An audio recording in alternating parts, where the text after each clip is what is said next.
নমস্কার বন্ধুরা, উর্মিলার রান্নাঘরে অনেক অনেক স্বাগত। আজকে দশমীর দিন, তা আজকে তো একটু স্পেশাল জিনিস খেতেই হয়। এই দেখুন, আজকে আমাদের বাড়িতে হয়েছে, আমার বাবার বাড়িতে হয়েছে খাসির মাংস। আজকে এটাই রান্না করব। বাবার বাড়িতে এসেছি তো দেখাবো এটাই। দেখতে থাকুন আপনারা কিভাবে রান্না করব। কম মশলায় কত টেস্টি খাওয়ার, বেশি কিছু দিব না, অত আইটেম। দেখতে থাকুন আপনারা আস্তে আস্তে। এটা নিয়েছি, এই দেখুন আলুগুলোকে কেটে নিয়েছি 2 কিলো মাংসের। একটু বাড়িতে আত্মীয় স্বজন এসছে তো দেখুন, তারপরে একটু গোটা গোটাও রসুন দিব। এই যে নিয়েছি আমি রসুন। তারপরে কি কি মশলা নিব আপনারা দেখতে থাকুন আস্তে আস্তে। নিয়েছি প্রথমে লবণ, হলুদ, আদা, রসুন, পেঁয়াজ কুচি। এই দেখুন কত সুন্দর কুচি কুচি করে নিয়েছি। তারপর শুকনো লঙ্কা আর অল্প দেখুন জিরে 2 কিলো মাংসর। আর এটা হচ্ছে গরম মশলা, সব কিছু, এলাচ, লং আছে, গোলমরিচ দিব, গোলমরিচ দিলে টেস্ট হয়। আর এটাতে ফোড়ন দিব। আর হচ্ছে এখানে নিয়ে নিয়েছি অল্প কাঁচা লঙ্কা।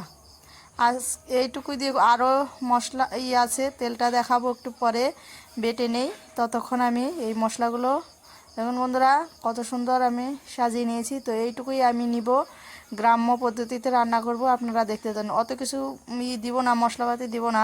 দেখুন বন্ধুরা, এই দেখুন আমি মশলাটাকে সুন্দরভাবে বেটে নিব। সব মশলাই আস্তে আস্তে বেটে নিচ্ছি, আপনারা আস্তে আস্তে দেখতে থাকুন। এই দেখুন কত সুন্দরভাবে আমি বেটে নিচ্ছি জিনিসটা। তা আপনারাও পাটায় বেটে খাবেন, টেস্ট পাবেন। এই যে দেখুন কত সুন্দর আমার বাটা হয়েছে। সব মশলা আমি বেটে নিয়েছি অল্প অল্প করে। এই যে এটা কাঁচা লঙ্কা, আদা বাটা, এটা হচ্ছে পেঁয়াজ বাটা, পেঁয়াজ হালকা বেটে নিয়েছি, রসুন বাটা, এটা লঙ্কা বাটা, শুকনো লঙ্কা, আর হচ্ছে এই যে জিরে বাটা। এইটুকুই লাগবে। তো নিয়ে তারপরে এই যে ফোড়ন দিব আমি, ওই যে তেজপাতা আর হচ্ছে জিরে, আর এই যে তেল নেওয়া হয়নি আগে, তো তেলটা এখন দেখালাম। তো তেলটা দেখতে থাকুন আপনারা। এই যে দেখুন 2 কিলো মাংস, খাসি মাংস, এটা আমি এখন মশলা দিয়ে মাখাবো। আপনারা আস্তে আস্তে দেখুন। দেখুন কত সুন্দর মাংসের পিসগুলো ধুয়ে রেখেছি। এই যে প্রথমে আমি লবণ দিয়ে দিব, লবণ দিয়ে দিলাম স্বাদ মতো। তারপরে দিয়ে দিব আমি হলুদ গুঁড়ো, এই যে হলুদের গুঁড়ো দিয়ে দিলাম। এই যে হলুদ, কোনো আমি অন্য সব মশলা দিব না, তাই কত টেস্ট লাগবে খেতে। দেখুন লঙ্কা বেটে নিয়েছিলাম পাটার মধ্যে, এটা আমি এখন দিয়ে দিলাম এটা মাংসের উপরে। তারপর আমি নিয়ে নিব হচ্ছে, এটা হচ্ছে জিরা বাটা এটার উপরে দিয়ে দিলাম। তারপর দিয়ে দেবো আদা বাটা। তারপর আমি দিব হচ্ছে রসুন বাটা। দেখুন কত অল্প মশলায় টেস্ট লাগবে। এটা কাঁচা লঙ্কা শুকনো লঙ্কার পরে বেটেছে, তার জন্য এরকম কালার এসছে। এই দেখুন এটা হচ্ছে পেঁয়াজ বাটা। তো অল্প আমি হালকা পেঁয়াজ বেটে নিয়েছি, বেটে দিলে টেস্ট হয়। তারপরে আমি এর উপরে হচ্ছে অল্প একটু পেঁয়াজ কুচি দিয়ে দেব। পেঁয়াজটা বেটে দিলে মাংসটা আলাদা একটা টেস্ট করে।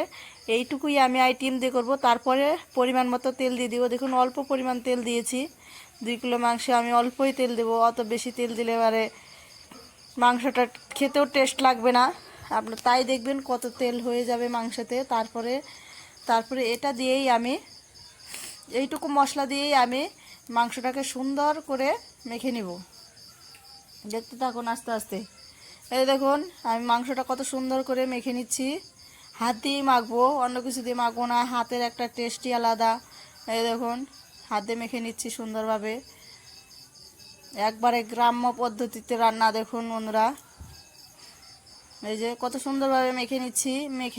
মেখে নিয়ে আমি এই জিনিসটাকে আধ ঘন্টা রেখে দিব। আধ ঘন্টা রেখে দিলে মাংসটা কালারটাও আসবে, আবার হচ্ছে টেস্টও লাগবে খেতে। এই দেখুন বন্ধুরা, আমি এটা কত সুন্দরভাবে মেখে নিচ্ছি, এই যে যেন মশলাগুলো মেখে যায় গায়ে গায়ে। তারপরে দেখুন মেখে নিচ্ছি সুন্দরভাবে। মেখে নেওয়ার পর আমি এটাকে আধ ঘন্টা একটা ঢাকনা দিয়ে ঢেকে রেখে দিব। এই যেমন ঢাকনা দিয়ে রেখে দিচ্ছি। মশলা দিয়ে মাখার পর আধ ঘন্টা রেখে দিলে মাংসটা আলাদা একটা টেস্ট করে, খেতেও ভালো লাগে। আপনারা এরকম মেখে রেখে দিবেন, খেতে টেস্ট লাগবে। শহরের পদ্ধতিতে রান্না করব না, আমি আজকে গ্রামের পদ্ধতিতে রান্না করব। এই দেখুন এটা হচ্ছে মাংসের হচ্ছে চর্বিটাকে এখন আমি হলুদ দিয়ে মাখিয়ে দেবো। এটাকে আমি মাংসের সাথে মিশাইনি, পরে দিব। এটাকে হচ্ছে ঝোলের উপর দিব, ঝোলের মধ্যে দিয়ে দিব। যখন ফুটবে ঝোলটা তখন আমি দিব। এই দেখুন আমি এটাকেও মাখিয়ে রেখে দেবো।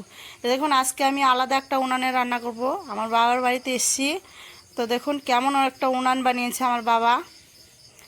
এই উনানটাতেই আমি আজকে রান্না করব। দেখুন কত সুন্দর একটা উনান। তো এই উনানটাতে রান্না করব। কড়াই আমার হিট হয়ে গেছে, তো আমি প্রথমে আমি কড়াইটাতে তেল দিয়ে দিলাম।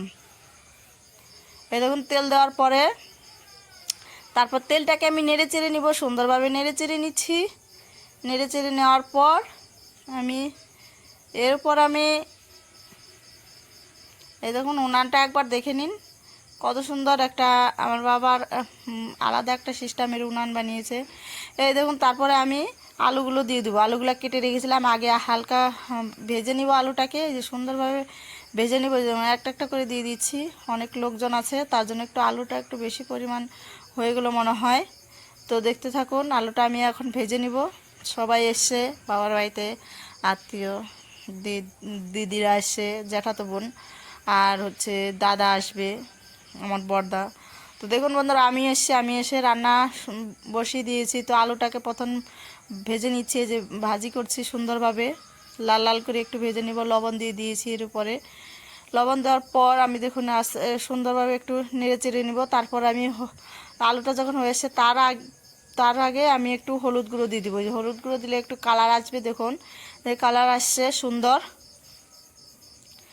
আলুটাকে ভাজা হয়ে গেল, তখন আমি আলুটাকে নামিয়ে নিব। একটা থালার মধ্যে নামিয়ে নিলাম, কত সুন্দরভাবে ভাজা হয়ে গেল। দেখুন বন্ধুরা আমি এখন নামিয়ে নিচ্ছি সুন্দরভাবে। একটুকু দেখুন লেগে যায়নি, কোনো কিছু হয়নি। কম মশলায় কত সুন্দর রান্না হবে, এতও খেতে টেস্ট আপনারা দেখুন। তারপরে আমি হালকা পরিমাণ একটু তেল দিয়ে দিব। একটু তেল আছে কড়াইতে মধ্যে আলু ভেজেছিলাম, ওই তেলটা আর একটু অল্প তেল দিয়ে দিলাম। তেল দেওয়ার পর এরপরে আমি জিরা ফোড়ন দিয়ে দেবো। এই যে ফোড়ন দিয়ে দিলাম। ফোড়ন দেওয়ার পর আমি এর উপর দেখুন এই যে বন্ধুরা, এই যে পেঁয়াজগুলো কত সুন্দরভাবে আমি, যত কুচি কুচি হবে পেঁয়াজ তত রান্নাটাও টেস্ট হবে। আমি কুচি কুচি করে নিয়েছি, পেঁয়াজ কাটার উপর ডিফারেন্ট করে। দেখুন বন্ধুরা পেঁয়াজ কুচিগুলো দিয়ে দিলাম এর উপর। দিয়ে দেওয়ার পর আমি এটাকে সুন্দরভাবে নেড়ে চেড়ে নিব। সুন্দরভাবে নেড়ে চেড়ে নিচ্ছি। কুচি কুচি হলে পেঁয়াজগুলো রান্নাও টেস্ট লাগে, তো একটু বড় বড় কাটলে পারে অতটাও টেস্ট লাগবে না রান্নাটা। পেঁয়াজ আমি সেজন্য কুচি কুচি করে কেটে নিয়েছি দেখুন বন্ধুরা। তারপরে আমি হচ্ছে লং, গরম মশলা আর হচ্ছে একটু এলাচ দিয়ে দিলাম এর উপরে। আগে দিইনি, তেলের মধ্যে দিইনি, তেলের মধ্যে দিলে হচ্ছে পুড়ে যাওয়ারই থাকে, তার জন্য আমি পেঁয়াজের উপর দিয়ে দিলাম। তারপর আমি হালকা পরিমাণ এখন আমি চিনিটা দিয়ে দিব। দেখুন চিনিটা দিয়ে দিলাম, কালার আসবে এই দেখুন বন্ধুরা। তারপরে আমি একটু নেড়ে চেড়ে নিচ্ছি। চিনিটা দেওয়ার পর, চিনি দিলে কালার আসবে, মাংসতে খেতেও ভালো লাগবে। দেখুন আমি এটার মধ্যে কোনো অন্য মশলা ব্যবহার করিনি, শুধু পাটার মশলাই ব্যবহার করেছি। একটা সহজ পদ্ধতিতে রান্না। তারপর মাংস দিয়ে দিলাম। মাংস দেওয়ার পর আমি এটাকে নেড়ে চেড়ে নেব সুন্দরভাবে। দেখুন কত সুন্দরভাবে উনানটাও জ্বলছে, এত সুন্দর, এত বুদ্ধি করে আমার বাবা বানিয়েছে দেখুন। তো তারপরে দেখুন এই যে উনানটা এত সুন্দর জ্বলছে ভালোভাবে। তো তারপরে আমি মাংসটাকে সুন্দরভাবে নেড়ে চেড়ে নেব, যেন নিচে না লেগে যায়। দেখুন উনানটা জ্বলে গেছে বেশি, তার জন্য। তো তারপরে আমি এটাকে নেড়ে চেড়ে নেওয়ার পর দেখুন নেড়ে চেড়ে নিচে, একটু কড়াইটা আমার বাঁকা হয়ে গেছে, একটু সোজা করে দেই। সোজা করে দিলাম। এই যে দেখুন বন্ধুরা দেখতে পাচ্ছেন তো কত সুন্দর একটা, দেখুন এখনই কত কালার চলে আসছে, কালার চলে আসে দেখুন এই যে মাংসের। তারপরে আমি এখন তেজপাতা দিব, আগে দিইনি কিসের জন্য বলেন তো? তেজপাতা আগে দিলে হচ্ছে টুকরো টুকরো হয়ে যায়, আর তালুতে বেঁধে গেলে তখন খেতে অসুবিধা লাগবে, তার জন্য আমি পরে দিলাম। এই যে দেখুন বন্ধুরা, তারপরে আমি এই যে গোটা গোটা রসুন দিয়ে দিচ্ছি, এই যে ছুলে রেখেছিলাম, তো অল্প একটা ওই যে গোটাগুলো ছুলে রেখেছিলাম ওইগুলোও দিয়ে দিব। এই দেখুন রসুন দিয়ে দিলাম। তারপরে এটাকে সুন্দরভাবে নেড়ে চেড়ে নিব, সুন্দরভাবে নেড়ে চেড়ে নিচ্ছি। দেখুন বন্ধুরা কত সুন্দরভাবে আমি নেড়ে চেড়ে নিচ্ছি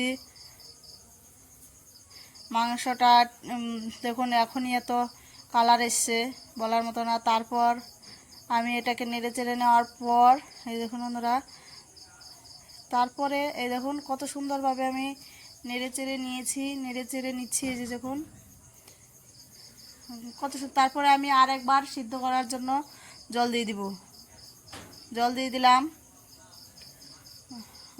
দিলাম মাংসের মধ্যে আরেকটু সিদ্ধ হবে। যত সিদ্ধ হবে খেতে মাংসটাও নরম হবে। এই দেখুন একটু জল দিয়ে কষিয়ে নিচ্ছি ভালোভাবে। জল দিয়ে সিদ্ধ করার পর তারপরে আমি এই যে আলুগুলা ভাজা করে নিয়েছিলাম, ভাজা আলুগুলো এর উপর মাংসের উপরে দিয়ে দিব। দিয়ে দেওয়ার পর আমি এটাকে সুন্দরভাবে নেড়ে চেড়ে নেব। যে নেড়ে চেড়ে নিচ্ছি সুন্দরভাবে, নিয়ে নিলাম। তারপরে দেখতে থাকুন কত সুন্দর, দেখুন এখনই কালারটা এসছে না, মনে হয় জিভে এখনই জল চলে আসলো। তো তারপরে আমি জল দিয়ে দেবো এখন, ঝোলের জল। তো দেখুন বন্ধুরা, এই যে জল দিয়ে দিলাম, আর একটু পরিমাণ মনে হয় জল লাগবে। তো আমি আরেকটু জল দিয়ে দেবো। যে দেখুন আরেকটু জল লাগবে, যেহেতু সবাই একটু গ্রামের লোক আছে, সবাই ঝোল দিয়েই খেতে ভালোবাসে, কেউ তো মাখা মাখা খেতে ভালোবাসে না। তো দেখুন বন্ধুরা, আমি একটু পাতলা ঝোলের মতোই করব, বেশি মশলা দেইনি, পাতলা পাতলা ঝোলই হবে দেখুন। তো তারপরে আমি দেখুন এই যে এখন ফুটে আসছে, জল ফুটছে, তখন আমি এই যে মাংসের এই চর্বিগুলা দিয়ে দিলাম এর উপরে। এখন ঝোলের ওপর চর্বি দিয়ে দিলাম, খেতেও টেস্ট লাগবে। আগে দিলে অতটা চর্বিটা গলে যাওয়ার সম্ভাবনা থাকে, তো ঝোলের উপর দিয়ে দিলাম, তো খেতেও টেস্ট লাগবে। দেখুন বন্ধুরা, আপনারাও এরকম ঝোলের মধ্যে দিবেন, খেতে টেস্ট লাগবে। তো তারপর আমি এটা হচ্ছে গোলমরিচ বাটাটাকে দিয়ে দিব এর উপর। এই দেখুন গোলমরিচ বাটাটা দিব, মাংসেতে হচ্ছে গোলমরিচই টেস্ট করে। এই দেখুন গোলমরিচ পাটার মধ্যে বেটে নিয়েছিলাম, তো গোলমরিচগুলো দিয়ে দিলাম এর উপরে। তারপর দেখুন কত সুন্দর হয়ে আসছে, কালারও কত সুন্দর। এখন আমি এটাকে এই দেখুন বন্ধুরা, এত সুন্দর কালার এসে প্রায় হয়ে আসছে মনে হয়। তারপরে আমি এটাকে একটা গামলাতে নামিয়ে নেব সুন্দরভাবে। দেখুন বন্ধুরা, নামিয়ে নেব। আপনারা দেখুন, দেখতে থাকুন, একটু পাতলা পাতলাই করেছি। দেখুন মাংস তো ঘন হয়নি, ঘন হলে খেতেও ভালো লাগবে না, তা আর হচ্ছে দেখতেও ভালো লাগবে না। তারপরে আমি পরে দিব গরম মশলা বাটাটা, সব গরম মশলা বাটাটা আমি পরে দিয়ে নামিয়ে নিচ্ছি। আপনারাও এইভাবে রান্না করে খাবেন, দেখবেন টেস্ট পাবেন। মনে হচ্ছে মাংসটা গলে গেছে, খাসির মাংস দেখুন। তো তারপরে আমি এই দেখুন কত সুন্দর একটা রান্নার হলো, কালারও এসছে কত সুন্দর। আপনারা এইভাবে বাড়িতে বানিয়ে খাবেন, ভালো লাগবে।